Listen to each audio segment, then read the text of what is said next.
오늘 말씀 교독합니다. 18절.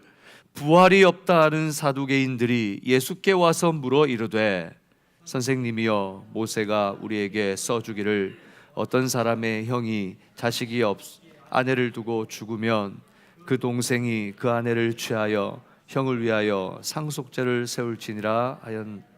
7형제가 있는데 마지가 아내를 취하였다가 상속자가 없이 죽고, 둘째도 그 여자를 취하였다가 상속자가 없이 죽고, 셋째도 그리하. 7이 다 상속자가 없었고 최후의 여자도 죽었나이다. 7 다 그를 아내로 취하였. 부활 때 곧 그들이 살아날 때에 그중 누구의 아내가 예수께서 이르시되 너희가 성경도 하나님의 능력도 알지 못함으로 오해함이 아니냐. 사람이 죽은 자 가운데서 살아날 장가도 아니 가고 시집도 아니 가고 하늘에 있는 천사들과 같으니라. 죽은 자가 살아난다는 것을 말할진대 너희가 모세의 책 중 가시나무 떨기에 관한 글에 하나님께서 모세에게 이르시되 나는 아브라함의 하나님이요 이삭의 하나님이요 야곱의 하나님이로라 하신 말씀을 읽어보지 못하였느냐. 하나님은 죽은 자의 하나님이 아니요 산 자의 하나님이시라. 너희가 크게 오해하였도다 하시니라. 아멘. 아멘. 하나님의 말씀을 받습니다. 우리 저 위에 있는 분들에게 인사하겠습니다. 말씀이 능력입니다. 말씀이 소망입니다. 오늘 여러분들에게도 이 말씀, 생명의 말씀, 소망의 말씀이 여러분들 심령을 찔러 쪼개시는 역사가 있기를 주님의 이름으로 축복합니다. 우리가 다시 마가복음 강해로 돌아왔습니다. 마가복음 강해, 하나님의 아들 예수 그리스도의 복음이 이 땅 위에 선포됩니다. 복음이 선포될 때 얼마나 기쁜지 모릅니다.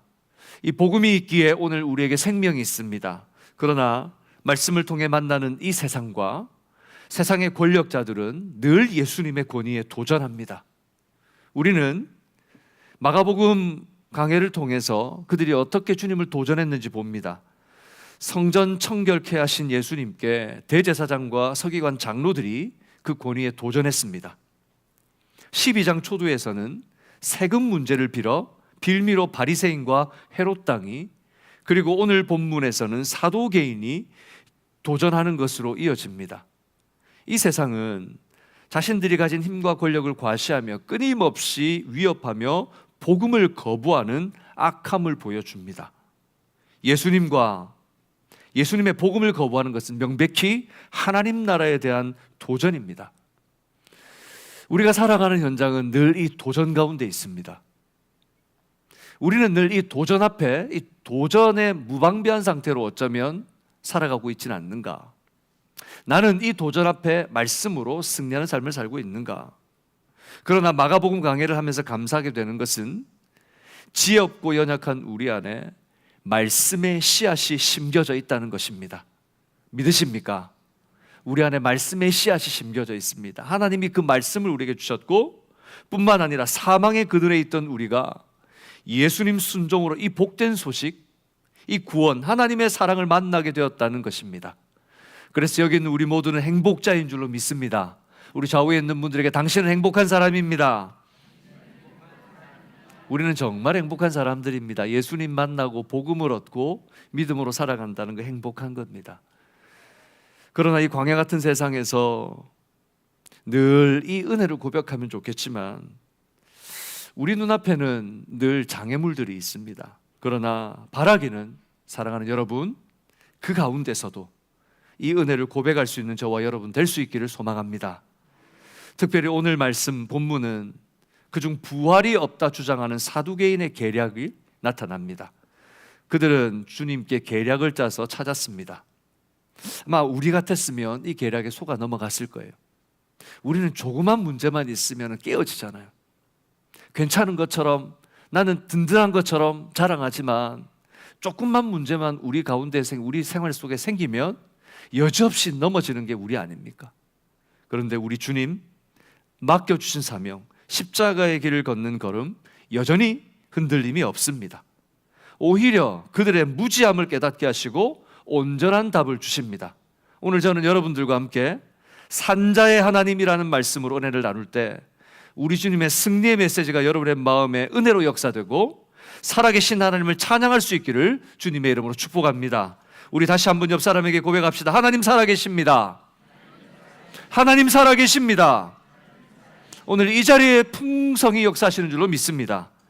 먼저 오늘 본문의 12장 18절에는 부활이 없다는 사두개인이 예수께 와서 물어 이르되 라고 오늘 이 사건의 개요를 설명해 줍니다. 예수님께 찾아온 이 사람들 정체가 무엇인가? 부활을 믿지 않는 사두개인이라는 사람들입니다. 사두개인들은 사제들이었습니다. 성전을 섬기는 자들. 이들은 부유하고 세련되고 세속화되어 종교의 권력자들이었습니다. 이 신분으로 따지면 최고위 당시 엘리트 계층이라고 불릴 수 있는 사람들입니다.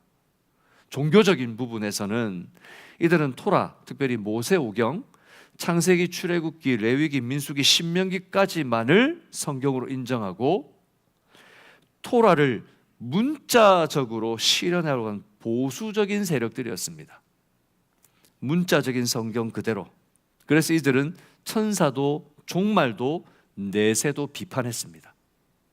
특별히 오늘 18절에 말씀하는 것처럼 부활이 없다고 주장했습니다. 왜냐하면 모세오경에 부활에 대한 직접적인 언급이 나타나지 않다고 하는 이유 때문입니다. 문자적으로 부활에 대해 말하지 않았다는 겁니다. 오늘 이들은 그들의 외적인 모습으로는 거룩함이 나타나 있을지 모르겠지만 그 내면에서는 이 사제들이라고 하는 하나님의 성전을 섬기는 이들이라고 하는 그 거룩함을 안고 겸손함이 있어야 되는데 내면의 부와 권력의 고삐를 쥐고 기득권층이 되어서 섬김의 자리가 아니라 귀족으로서 누리는 삶을 살아가는 자들이었습니다.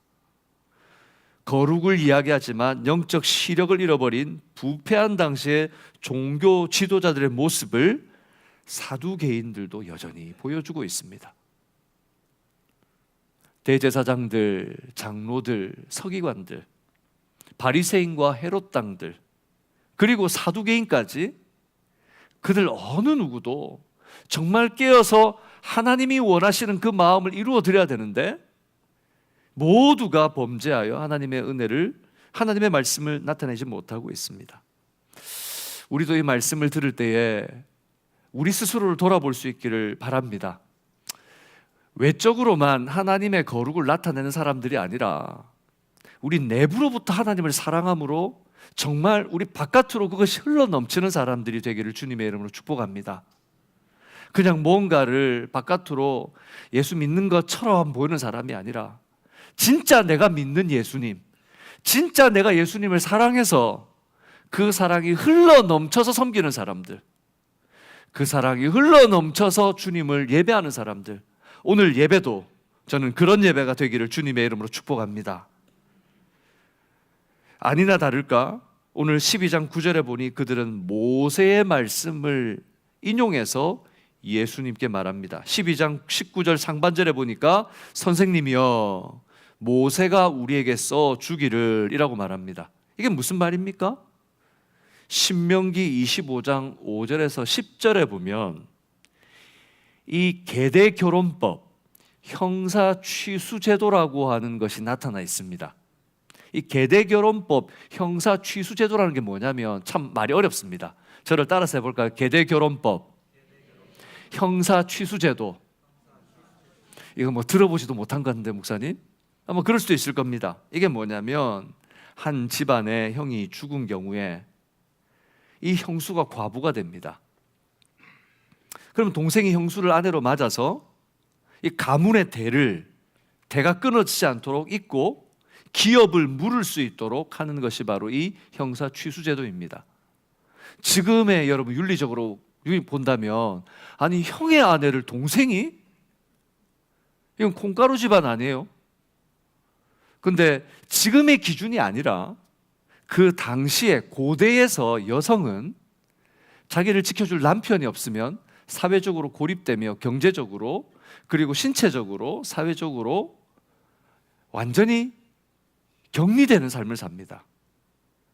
그래서 이 사회 체제 자체가 보호해 주기 위해서 만든 것이 바로 특별히 하나님께서 하나님 백성들에게 계대결혼법과 형사취수제도라는 것을 통해서 연약한 여인이 홀로 남았을 때 그가 그것들로부터 보호받도록 하신 것이 바로 그 방법이었습니다.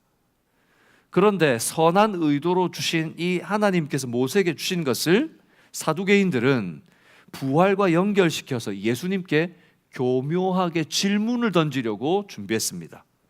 12장 19절 하반절부터 23절까지 말씀인데 19절 하반절을 제가 읽겠습니다. 어떤 사람의 형이 자식이 없이 아내를 두고 죽으면 그 동생이 그 아내를 취하여 형을 위하여 상속자를 세울지니라 하였나이다. 20절 시작. 상속자가 없이 죽고 21절 제가 읽습니다. 둘째도 여자를 취하였다가 상속자 없이 죽고 셋째도 그렇게 하여 22절 시작. 최후의 여자도 죽었나이다. 23절에 보니까 7사람이 다 그를 아내로 취하였으되 부활 때 곧 그들이 살아날 때 그중 누구의 아내가 되리까? 여러분, 이 곤란한 일이 생겼습니다. 사실 이 지금 스토리는 실제로 일어났던 상황을 얘기하는 게 아닙니다. 그걸 우리가 분명히 알고 이 스토리를 이해해야 합니다. 형사 취수 제도라는 것을 가지고 예수님을 올무로 잡기 위해서 이 7 형제 스토리를 이 사두개인들이 만들어서 가지고 온 겁니다. 그렇더라도 내용을 한번 봅시다. 7 형제가 있는데 첫 번째 형의 부인이 되었던 이 아내를 형이 죽으면서 둘째가 또 죽으면서 셋째가 죽으면서 또 넷째가 그렇게 7째까지 결혼을 다 했고 마지막에 7째와 둘 다가 또 죽음을 맞이했습니다. 그러면 묻는 겁니다. 부활 때에 이 여자는 누구의 아내가 되겠습니까? 여러분에게 퀴즈를 내겠습니다.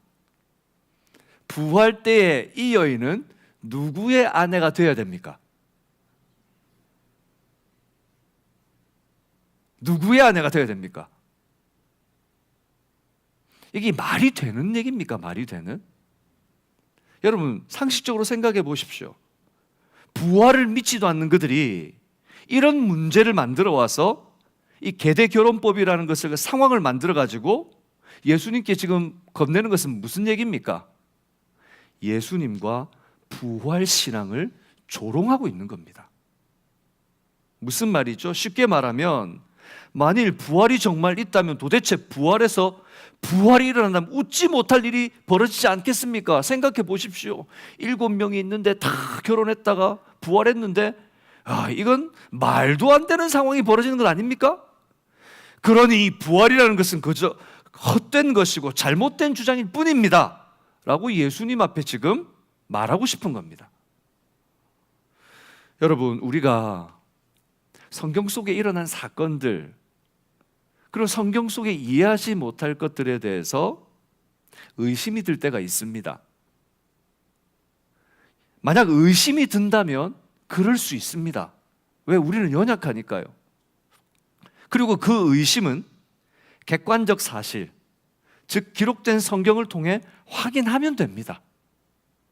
성경을 확인해 가고 그리고 만약에 내가 거듭난 하나님의 사람이라면 그래서 하나님을 믿음으로 구원을 얻은 자라면 성령께서 조명하심으로 깨닫게 하실 줄 믿습니다. 아멘. 확신이 없나 보죠? 의심이 많이 듭니까? 다시 한번 묻겠습니다. 성령께서 조명하여 깨닫게 하실 줄로 믿습니다. 하나님의 말씀은 살아 있습니다. 대부분 우리는 이러한 과정을 통해서 믿음의 근육, 신앙의 근육이 튼튼해져 가는 성장 과정을 겪는단 말이죠. 이해하지 못하고 내가 잘 모르겠는데 그 말씀을 연구하고 듣고 배우면서 이 말씀이구나 깨달으면서 우리는 성장해 나갑니다. 그러니 혹시 신앙생활에서 의심이 든다고 해서 스스로를 죄인 취급하며 죄의 의식에 빠지지 마시기 바랍니다. 저를 따라 합시다. 자기 가슴에 손을 얹고 나는 의심이 많은 사람입니다. 나는 의심할 수 있습니다. 분명히 얘기했어요. 근데 성경 읽다가 의심이 든다고 해서 저는 구원받지 못했나 봐요. 저는 아직까지 하나님의 말씀을 믿지 못하나 봐요. 이런 말 하지 말라는 말입니다. 우리는 연약해져서 의심이 들 때가 많습니다. 그러나 이 의심이 들었을 때에 우리가 해야 될 것은 무엇입니까? 더 말씀과 기도에 힘쓰는 것입니다. 의심이 든다고 해서 덮어놓고 내 생각을 따르는 것이 아니라, 하나님, 제 마음속에 의심이 듭니다. 하나님의 말씀을 통하여 가르쳐 주시고 하나님 저에게 성령 주셔서 깨닫게 하여 주옵소서. 우리가 기도해야 하는 거죠.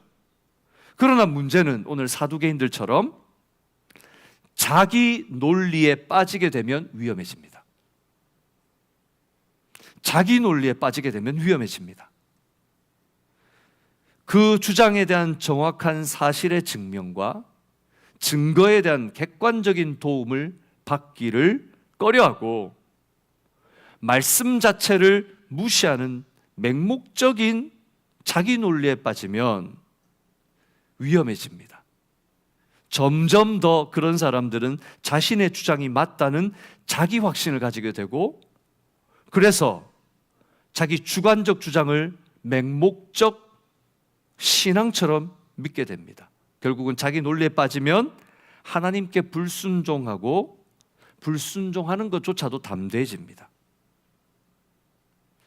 그 대표적인 사건이 광야에서 나타났습니다. 광야에 있었습니다.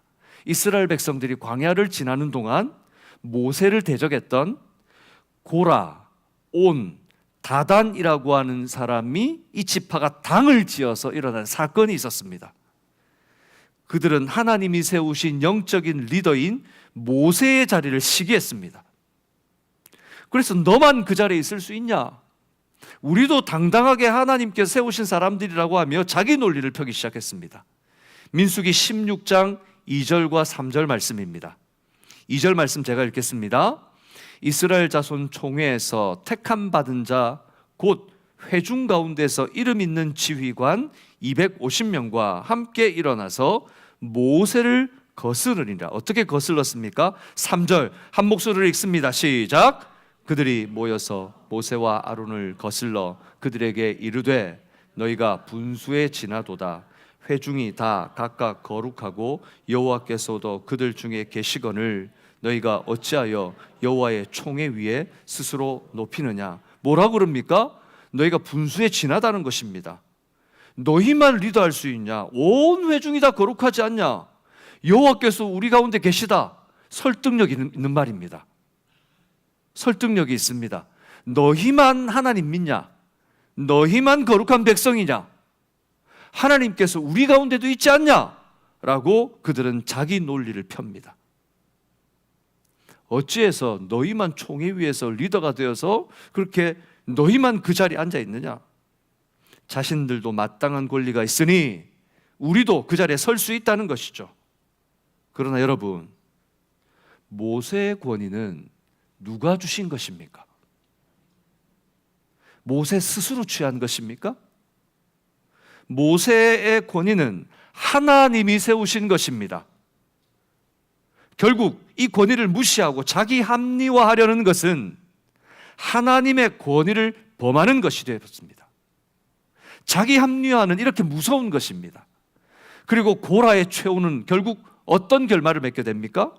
민수기 16장 32절과 33절 땅이 그 입을 열어 그들과 그들의 집과 고라에게 속한 모든 사람과 그들의 재물을 삼키매. 33절 읽어볼까요?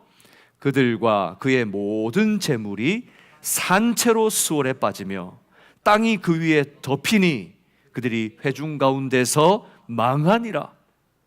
하나님의 말씀을 자기 합리화에 빠져서 자기 나름대로 해석하고, 그리고 하나님께 세우신 하나님의 권위 아래서 하나님 인정하지 않는 자들, 그들 하나님께서 어떻게 하십니까?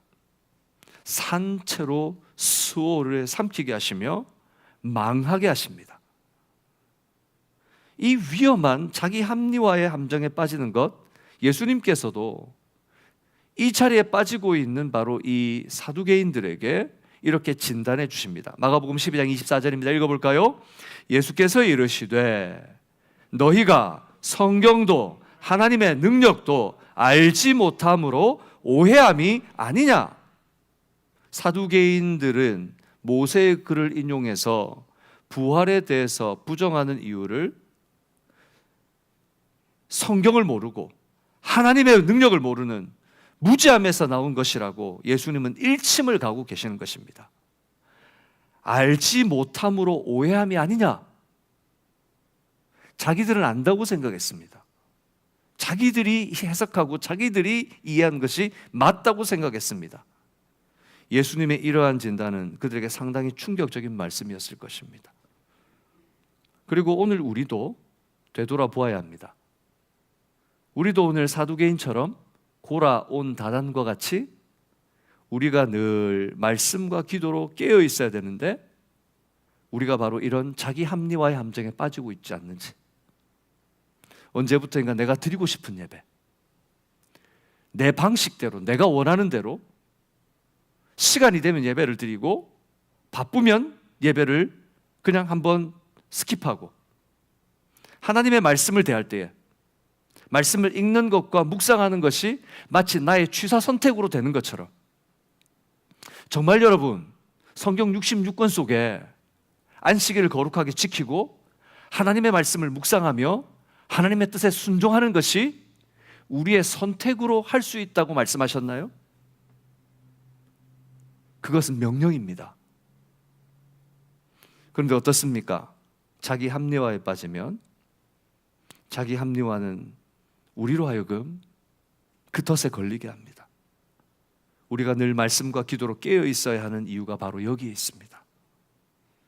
하나님의 뜻과 영적 질서에 순종할 수 있는 축복이 있기를 여러분에게 주님의 이름으로 축복합니다. 그리고 예수님께서는 그들에게 오해하고 있는 부분들을 이제 바로 잡아주십니다. 그렇다면 너희가 오해하고 있고 자기 합리화에 빠져있는데 도대체 무엇이 자기 합리화인가? 먼저 하나님의 능력이 어떻게 나타나는지 말씀해 주십니다. 하나님의 능력이란 도대체 뭔가?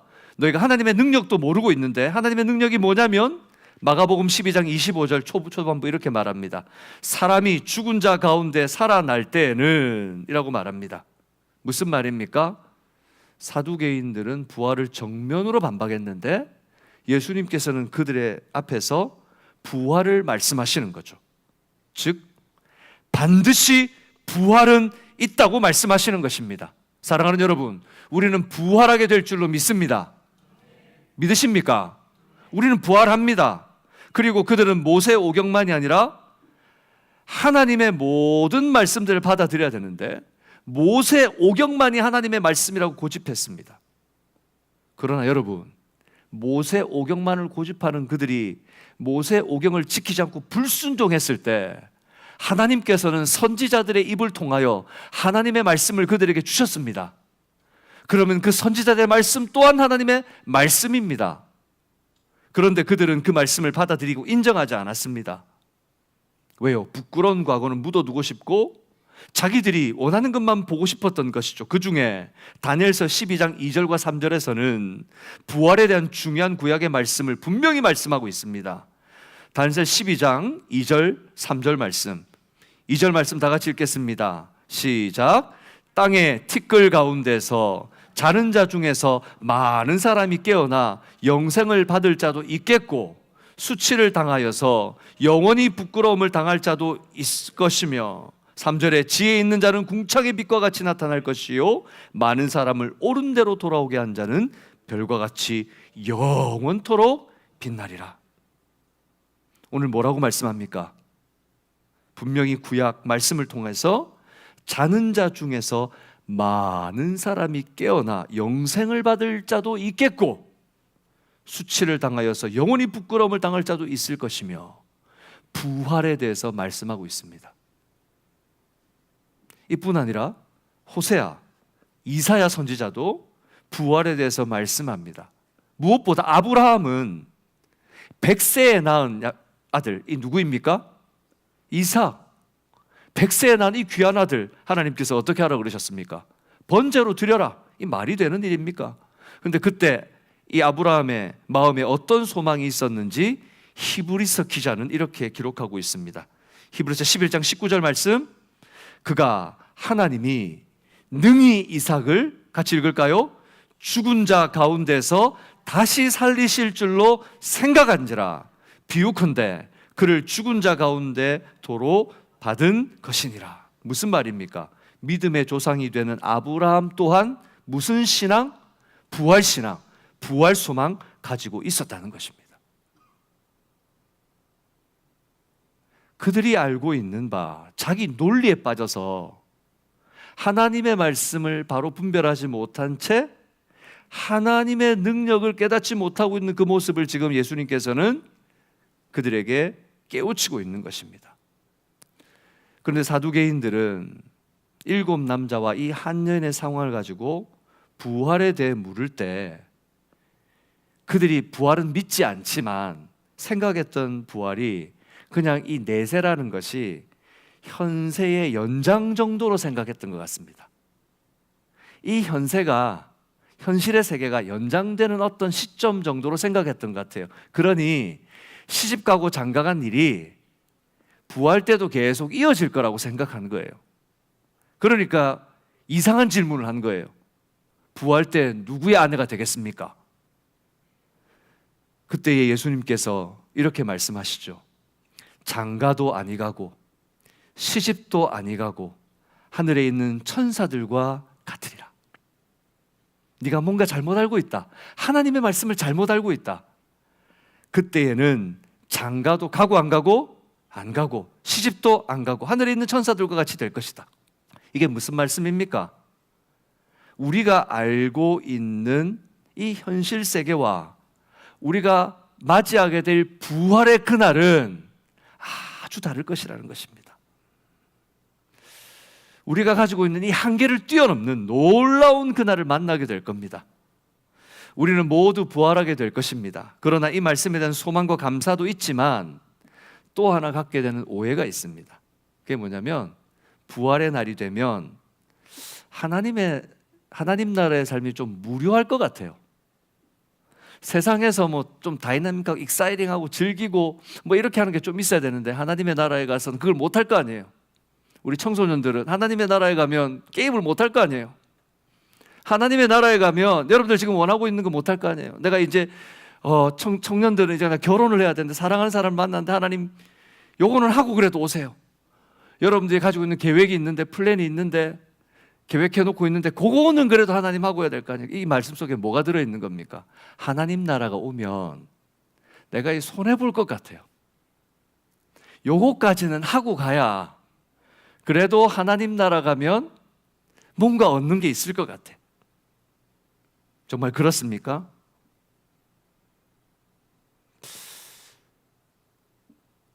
부활 후 하나님 나라에서 우리는 뭘 하며 살지? 하나님 나라는 마치 문화적 누림이나 생활의 다양함과 풍요로움이 없는 단조로운 삶이지 않을까 생각하게 됩니다. 마치 번화한 도시에 살다가 번화한 도시의 삶을 마음껏 누리다가 수도원에 들어가는 것 같은 느낌? 그것이 하나님 나라에 들어가는 느낌인 것처럼 생각하는 이들이 있습니다. 정말 하나님의 능력이 그것밖에 되지 않을까요? 여러분, 하나님의 능력은 그것밖에 안 됩니까? 여러분, 그렇지 않습니다. 그곳에는 아픔과 어둠과 좌절과 상처가 없는 완전한 행복과 사랑이 있습니다. 우리가 가진 한계를 극복하기 위해 여러분 얼마나 고생하고 있습니까? 내 지식의 한계를 극복하기 위해서 얼마나 노력하십니까? 우리 가정을 살리기 위해서 내가 가진 이 능력의 한계치를 뛰어넘어서 열심히 일해야 먹고 사는데 그 한계를 뛰어넘기 위해서 얼마나 수고하고 계십니까? 우리는 이 한계를 극복하기 위해 고생과 수고를 해야 되는 삶을 삽니다. 심지어는 어떻게 해야 됩니까? 경쟁해야 합니다. 경쟁만 해야 되는 것이 아니라 경쟁해서 이기기 위해 다투어야 합니다. 그러다 보니 상처가 나고 그러다 보니 경쟁하며 누군가는 밀게 되고 누군가는 넘어집니다. 하나님 나라는 이 세상의 이 불의함에서 벗어나 하나님이 주실 이 누릴 영원한 평안, 세상이 줄 수 없는 기쁨이 있는 나라입니다. 그러니 손해가 아닙니다. 하나님의 나라는 손해가 아닙니다. 지금 여러분이 노력하는 것보다 여러분, 우리가 예측할 수 없는 차원의 삶을 하나님께서 준비하고 있는 줄로 믿습니다. 그러니 지금 내가 하고 있는 것 아쉬워하지 말고, 내가 하고 있는 것을 내버려두고 지금 부르심에 쫓아갈지라도 비교할 수 없는 영광 가운데 들어가게 하시는 것이 하나님의 능력이라는 것을 우리는 알아야 합니다. 우리는 어떻게 됩니까? 천사와 같이 변화되어 성별이나 한계에 묶여있는 존재가 되지 않고 영광된 존재로 변화될 것이라고 말씀하고 있습니다.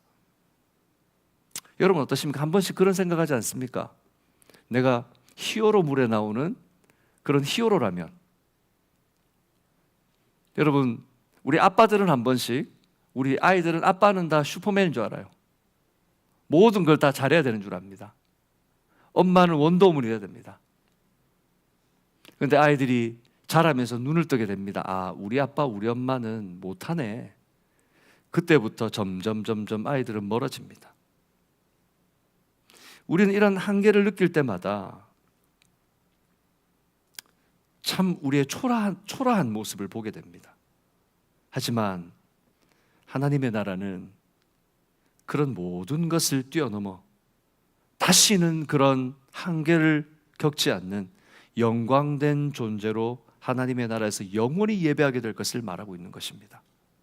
오늘 여기 예배하는 우리 모두에게 이 부활의 확신과 부활의 날 누릴 기쁨에 대한 신앙의 소망을 가진 여러분 모두 되시기를 주님의 이름으로 축복합니다. 세상 살기 힘들고 지치고 낭망되고, 그래서 이 세상의 경쟁 가운데 어떻게든 부둥켜 살려고 하는 이 속에서 내 신앙이란 무엇인가? 이 땅에서 일어나는 어떤 조그만 축복, 그런 물질적인 축복이 답이 아니라 마침내 우리가 부르심과 함께 가게 될 바로 그 나라에 있다는 것을 알고 소망을 붙들고 달려가는 여러분 되시기 바랍니다. 바울은 그래서 고린도전서 15장 부활장에서 말합니다. 만일 부활이 없다면 우리 모두는 거짓말쟁이들이며 우리의 믿음은 헛것이고, 지금까지 이렇게 믿음 가운데 우리가 죄에서 해방되기 위해서 노력한 모든 것들, 이 모든 죄 가운데 진노받아 죽어야 자들 될 것이며, 이미 하나님 나라가 그 고난 가운데 죽임당한 자들은 다 망한 자들이 될 것이라는 것입니다. 이 말은 무슨 말입니까? 바울이 지금 목 놓아 말하는 것이 무엇입니까? 부활은 진리이며 이루어질 사실이라는 것입니다. 이 부활의 영광 우리가 곧 만나게 될 것입니다. 어떤 이들은 누구보다 더 빨리 만날 수도 있을 겁니다. 바로 사두개인들이 거부하고 핍박하는 이 예수님께서 고난받고 죽임당하시고 무덤에 들어가시고 3일 만에 부활하심으로 영광을 얻으신 그 영광, 하나님의 능력은 이 영광된 부활이 그리스도 안에서 우리에게 이루어지게 하실 것을 저는 믿습니다. 고린도전서 15장 20절은 분명히 이렇게 말합니다. 이제 그리스도께서 죽은 자 가운데서 다시 살아나사 잠자는 자들의 첫 열매가 되셨도다. 그리고 15장 23절은 이렇게 말합니다. 같이 읽겠습니다. 시작. 그러나 각각 자기 차례대로 되리니 먼저는 첫 열매인 그리스도요, 그 다음에는 그가 강림하실 때에 그리스도에게 속한 자요. 여기 여러분 그리스도에게 속하셨습니까? 그러면 여러분들 차례가 올 것입니다. 오늘 그들이 오해한 것은 이것뿐만이 아니었습니다. 하나님의 말씀을 오해했습니다. 하나님의 능력을 오해했을 뿐만 아니라 하나님 말씀을 오해했어요. 그 오해가 무엇인가? 모세오경에는 부활에 대한 하나님의 말씀이 없다고 문자적으로 해석하면서 마가복음 12장 26절에 예수님께서 그 잘못된 그 문자적으로 해석한 것이 얼마나 어리석은 것인지를 말해주는데, 12장 26절 같이 읽겠습니다. 죽은 자 살아난다는 것을 말할진대 너희가 모세의 책 중 가시나무 떨기에 관한 글에 하나님께서 모세에게 이르시되 나는 아브라함의 하나님이요 이삭의 하나님이요 야곱의 하나님이로라 하신 말씀을 읽어보지 못하였느냐. 이게 무슨 말입니까? 모세가 이 미디안 광야로 도망가서 그의 장인 이드로의 양무리를 칠 때 광야에서 불붙는 떨기나무 가운데에서 부르시는 하나님을 만났습니다. 그 하나님의 부르심 앞에 나갔을 때 출애굽기 3장 5절 6절에 보면은 이렇게 말합니다. 하나님이 이르시되 이리로 가까이 오지 말라. 네가 선 곳은 거룩한 땅이니 내 발에서 신을 벗으라. 6절 같이 읽어볼까요? 또 하나님이 이르시되 나는 내 조상의 하나님이니 아브라함의 하나님, 이삭의 하나님, 야곱의 하나님이라. 모세가 하나님 배웁기를 두려워하여 얼굴을 가리매 라고 말하고 있습니다. 오늘 여기서 말하는 아브라함, 이삭, 야곱은 모세 때 분명히 죽은 족장들이 맞습니다. 그러나 여러분, 성경이 기록된 히브리어 성경 그 원문에서 오늘 이 말씀을 할 때에 나는 아브라함의 하나님이었다, 나는 이삭의 하나님이었다, 나는 야곱의 하나님이었다라고 과거 시제로 쓰고 있지 않습니다. 이 말씀은 현재 시제로 기록되어 있습니다. 저를 따라서 합시다. 아브라함의 하나님이다, 이삭의 하나님이다, 야곱의 하나님이다. 주님께서는 바로 그렇게 말씀하시는 것입니다. 여기에서 중요하게 우리가 살펴봐야 될 것은 바로 하나님의 본성이 여기에 나타난다는 것입니다. 하나님의 창조된 시간과 공간의 제약을 받지 않으시는 전능하신 창조주 하나님이십니다. 그리고 이 한 가지는 창조 질서 세계 안에 우리의 본질인 영혼조차도 완전한 부활의 날을 기다리며 주님과 함께 살아서 안식하고 있다는 것을 말하는 것입니다. 하나님 앞에 아브라함과 이삭과 야곱은 현재형으로 존재합니다. 그들은 하나님 안에 살아 있습니다. 여러분, 그리스도 예수 안에서 믿음으로 고백한 자들은 하나님 안에 살아있는 줄로 믿습니다. 의심이 드십니까? 먼저 간 그들은, 우리보다 먼저 부르신 바른 그들은 하나님의 안식에 있습니다. 믿으십니까? 그들은 하나님 안에 살아있는 줄 믿습니다. 오늘 여기 있는 우리도 주님을 믿는다면 이 육신을 입은 채 이 땅 위에서 믿음으로 살아있는 줄로 믿습니다. 바로 부활의 날 완전한 육체를 입고 우리는 온 성도가 커다란 구름대 같은 증인으로 모이게 될 것입니다. 그러니 여러분, 지치지 말고 외로워하지 마십시오. 우리는 혼자가 아닙니다. 여러분의 앞뒤에 구름 같은 증인들이 함께하는 줄로 믿습니다. 무엇보다 바로 믿는 자들에게 주실 완전한 부활의 소망을 가지라는 것이죠. 이것이 바로 이 말씀의 비밀이라는 것입니다. 그 영광스러운 비밀을 하나님의 계시를 통해 발견했던 바울은 로마서 4장 17절에 이렇게 말합니다. 우리 같이 읽겠습니다. 시작. 기록된 바 내가 너를 많은 민족의 조상으로 세웠다 하심과 같으니 그가 믿은 바 하나님은 죽은 자를 살리며 없는 것을 있는 것으로 부르시는 이신이라. 아멘. 이 말씀 믿으십니까? 바로 여러분이 이 말씀의 증인입니다. 없는 것을 있는 것 같이 불러주셨잖아요. 이 하나님께서 죽은 자인 우리를 살려주셨잖아요. 아무 능력 없고 우리의 고백으로 붙들 수 없는 하나님을 만나게 하시고 믿게 하시고 지금 여기에 부르셨잖아요. 그러니 바로 이 하나님의 부활의 능력으로 부르시는 이 복음의 능력, 그 수혜자가 바로 저와 여러분들인 줄 믿습니다. 그러므로 예수님께서도 하나님의 권위에 도전하는 어리석고 무지한 사두개인들에게 다시 한번 말하는 것입니다. 마가복음 12장 27절 말씀입니다. 함께 읽겠습니다.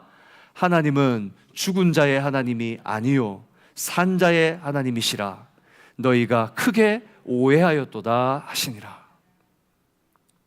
살아계신 우리 하나님은 전능자 하나님이시며 어제도 오늘도 내일도 우리와 함께 영원히 살아 역사하시는 하나님이신 것을 믿습니다.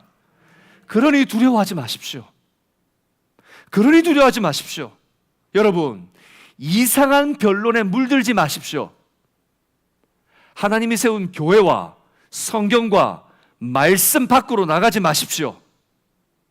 이상한 변론에 물들어 마치 자기 논리에 빠져 그것이 하나님의 말씀인 것인 양 믿으며 잘못된 맹목적 확신 가운데 있을 때 성경 속의 많은 이들이 사서로의 말씀을 해석하여 이단에 빠졌다고 분명히 말씀합니다.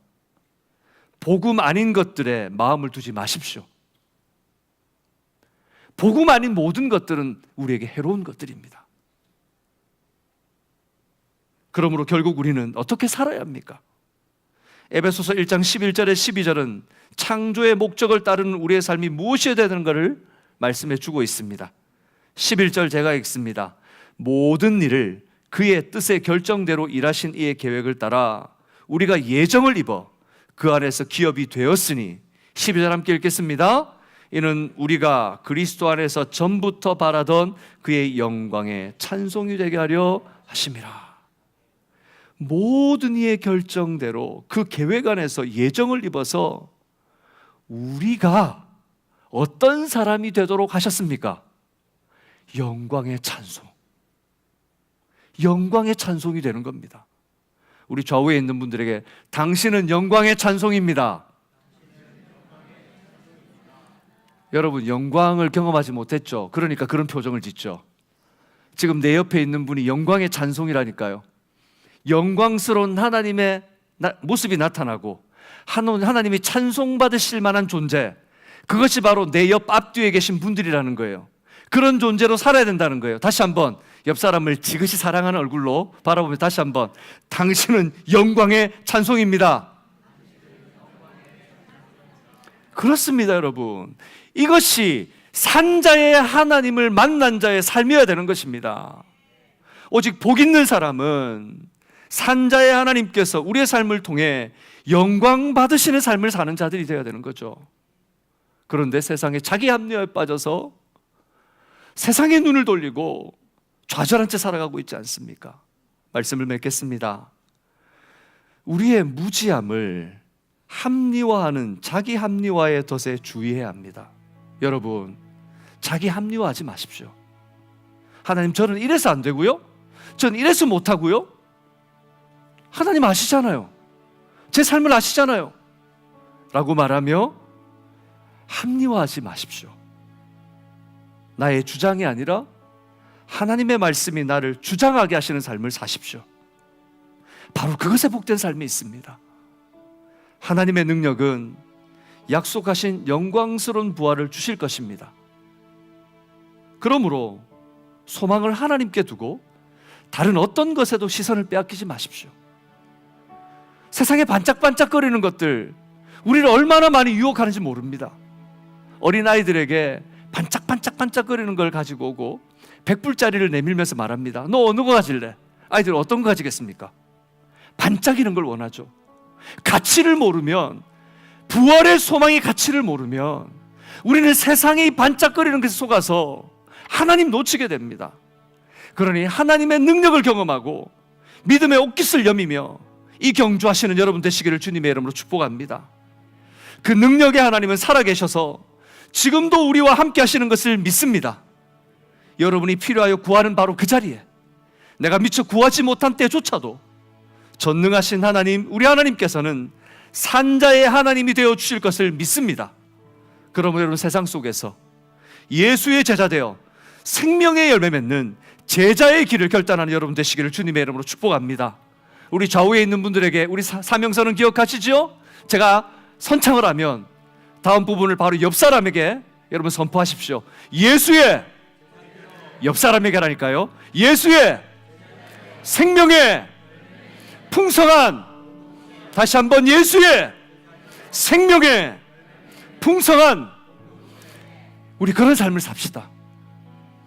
이 6, 7월 동안 순위 방학하고 훈련이 방학했지만 여러분, 우리가 쉬라고 방학한 것이 아니라 만나지 못한 이들에게 복음 전하고, 사랑 나누지 못한 이들에게 더 사랑 나누고, 시간 내주지 못한 분들 찾아가서 교제라고 하는 것이었습니다. 혹시 여러분 포기한 채 또 6, 7월 지났습니까? 그럼 이제 특별 새벽 부흥회를 앞두고 믿음의 경주를 가기 위하여 마음으로 준비합시다.